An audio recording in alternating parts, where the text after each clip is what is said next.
એમ બાલદિયા, નાયબ કાર્યપાલક ઇજનેર, શેત્રુંજી સિંચાઈ યોજના।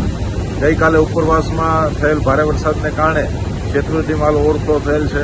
શેત્રુંજી ડેમના 20 દરવાજા 1 ફૂટ ખોલવામાં આવેલા છે, જેમાંથી 1800 ક્યુસેકનો આઉટફ્લો તથા 1800 ક્યુસેકનો ઇનફ્લો ચાલુ છે।